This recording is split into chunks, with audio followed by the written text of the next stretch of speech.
अस्सलाम वालेकुम। मुझे कैसे हैं सब लोग? होप सो सब ठीक होंगे।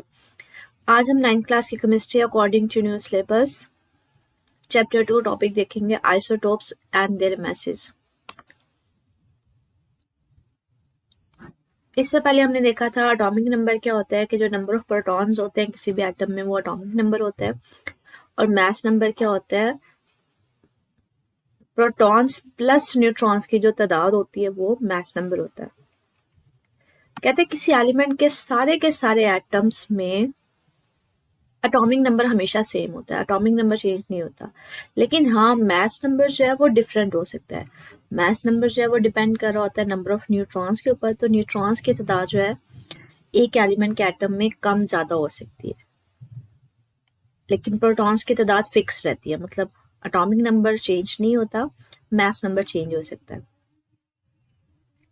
कहते हैं जो एटम्स होते हैं किसी भी एलिमेंट के, उनमें डिफरेंट नंबर ऑफ न्यूट्रॉन्स होते हैं और उसको हम लोग नाम देते हैं आइसोटोप्स का। एलिमेंट जिनके एटम्स में न्यूट्रॉन्स की तादाद डिफरेंट होती है न्यूक्लियस में, उसको हम नाम देते हैं आइसोटोप्स के। कहते हैं फॉर एग्जांपल जो कार्बन है ना, कार्बन का जो एटॉमिक नंबर है, मतलब नंबर ऑफ प्रोटॉन्स है, वो कितना है हमारे पास 6।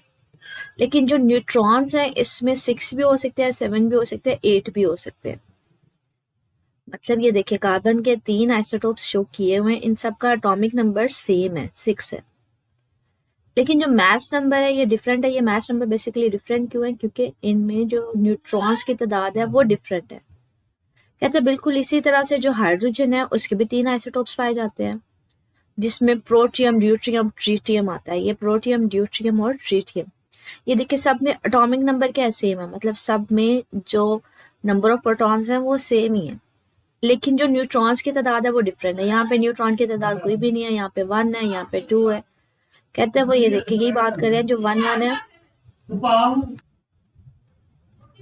कहते हैं जो वो ये बात कर रहे हैं कि ये जो एच प्रोटियम है 1 इसमें प्रोटॉन ही होता है, एक न्यूट्रॉन कोई नहीं होता। इसमें एक प्रोटॉन होता है, एक न्यूट्रॉन होता है। इसमें एक प्रोटॉन हो, 2 न्यूट्रॉन्स होते हैं। मतलब सब में न्यूट्रॉन की तादाद क्या होती है? डिफरेंट होती है। कहते हैं इनकी जो केमिकल प्रॉपर्टीज होती है ना बच्चे आइसोटोप्स की, वो सेम होती हैं। क्यों? क्योंकि जो केमिकल प्रॉपर्टीज होती हैं वो डिपेंड कर रही होती हैं नंबर ऑफ प्रोटॉन्स के ऊपर या नंबर ऑफ इलेक्ट्रॉन्स के ऊपर। ठीक है, जितने उसमें प्रोटॉन्स होते हैं उतने इलेक्ट्रॉन्स होते हैं। मतलब नंबर ऑफ प्रोटॉन्स या इलेक्ट्रॉन्स के ऊपर केमिकल प्रॉपर्टीज डिपेंड करती है। सब में प्रोटॉन्स की तादाद सेम है, तो मतलब इलेक्ट्रॉन्स की तादाद सेम है, इसलिए सबकी केमिकल प्रॉपर्टीज सेम है। लेकिन इनकी फिजिकल प्रॉपर्टीज डिफरेंट है। फिजिकल का मतलब है इनका मास डिफरेंट है। ये देखिए, इसमें एक ही पार्टिकल है, इसमें 2 पार्टिकल्स है, इसमें 3 पार्टिकल्स है। तो इनकी जो फिजिकल प्रॉपर्टीज हैं लाइक मास वगैरह हो गया, वो क्या है? वो हमारे पास डिफरेंट होता है। केमिकल प्रॉपर्टीज होती हैं वो इलेक्ट्रॉन्स या प्रोटॉन्स, मतलब जितने प्रोटॉन्स होते हैं उतने इलेक्ट्रॉन्स होते हैं। तो इलेक्ट्रॉन्स के ऊपर डिपेंड करती हैं। सब में एक अगर प्रोटॉन है तो सब में इलेक्ट्रॉन भी एक होगा, तो वो चेंज नहीं होती है आइसोटोप्स की। आइसोटोप्स की चेंज क्या होती है? Physical properties. क्यों? क्योंकि इनमें जो ओवरऑल नंबर ऑफ पार्टिकल्स है वो डिफरेंट है।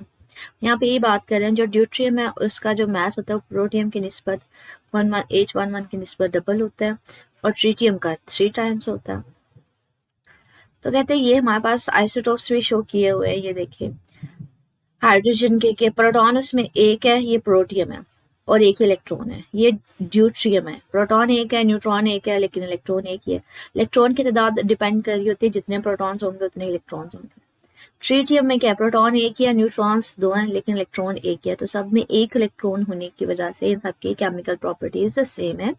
लेकिन न्यूक्लियस में देखें कि बच्चे ओवरऑल पार्टिकल्स की तादाद बढ़ गई है, तो हम कहते हैं इनकी जो फिजिकल प्रॉपर्टीज है वो डिफरेंट होंगी। सिमिलरली ये कार्बन की बात है। कार्बन में ये देखें हमारे पास कार्बन 612 की बात करें तो यहाँ पे 6 प्रोटॉन्स हैं और 6 न्यूट्रॉन्स हैं। अगर 6 प्रोटॉन्स हैं तो 6 ही इलेक्ट्रॉन्स होंगे।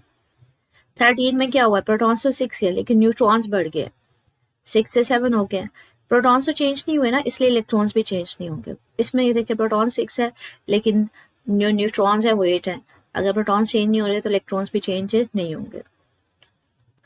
अगर कहते हैं रेडियो एक्टिव आइसोटोप्स क्या होते हैं? रेडियो एक्टिव आइसोटोप्स कहते हैं हमारे पास क्या होता है, किसी भी एलिमेंट के जो आइसोटोप्स होते हैं ना, उनकी फिजिकल प्रॉपर्टीज सेम नहीं होती है। अभी 2 मिनट पहले हमने बात की है कि फिजिकल प्रॉपर्टीज डिफरेंट होती है, मतलब मैसेज वगैरह डिफरेंट होते हैं।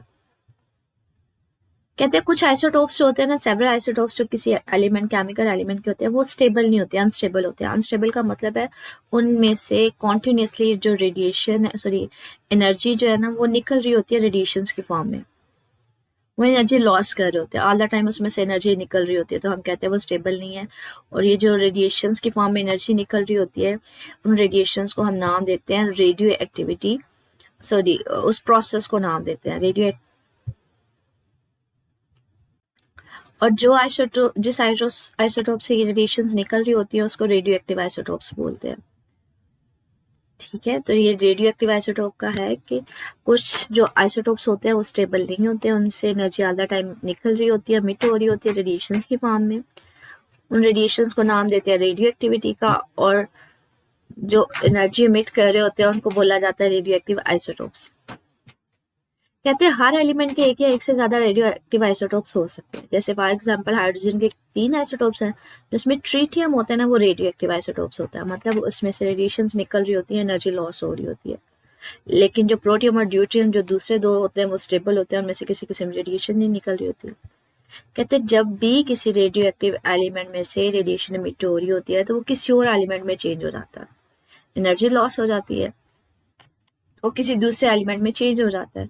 इसको रेडियो एक्टिव डिके भी बोलते हैं। तो ये एक डेफिनेशन आ जाती है, that what is radio active decay, कि जब किसी रेडियो एक्टिव एलिमेंट से रेडिएशंस निकलती हैं तो वो किसी दूसरे एलिमेंट में चेंज हो जाता है, और उसको नाम देते हैं रेडियो एक्टिव डिके का। फॉर एग्जाम्पल ये देखिए, यूरेनियम है, इसमें से रेडिएशंस निकली, एनर्जी निकली है, तो यूरेनियम किसमें चेंज हो गया, थोरियम में। आगे वो कहते हैं जो थोरियम है वो भी हमारे पास स्टेबल नहीं होता, उसमें से रेडिएशंस निकलेंगी, वो किस में चेंज हो जाएगा, प्रोटेक्टिनम में। और प्रोटेक्टिनम हमारे पास जो बिस्मत है वो हेलियम में चेंज हो जाता है, जब उसमें रेडिएशंस या एनर्जी इमिट हो रही होती है। ठीक है, वो कहते हैं ये जो हमारे पास क्या होता है, ये जो आपके पास किसी एलिमेंट में से एनर्जी निकलने पे वो किसी दूसरे एलिमेंट में चेंज हो जाता है, जो नया बन रहा होता है ना, वो भी स्टेबल होता भी है, नहीं भी होता। जैसे ये देखिए, यूरेनियम थोरियम में कन्वर्ट हुआ जब यूरेनियम से रेडिएशन निकली। अब थोरियम भी स्टेबल नहीं है, तो वो फर्दर आगे प्रोटेक्टिनम में चेंज हो जाता है। तो जो अगला बनता है वो स्टेबल हो भी सकता है, नहीं भी हो सकता। इससे रिलेटेड स्टिल मुझे कुछ पूछना हुआ तो कमेंट सेक्शन में पूछ लीजिएगा। ओके, अल्लाह हाफिज।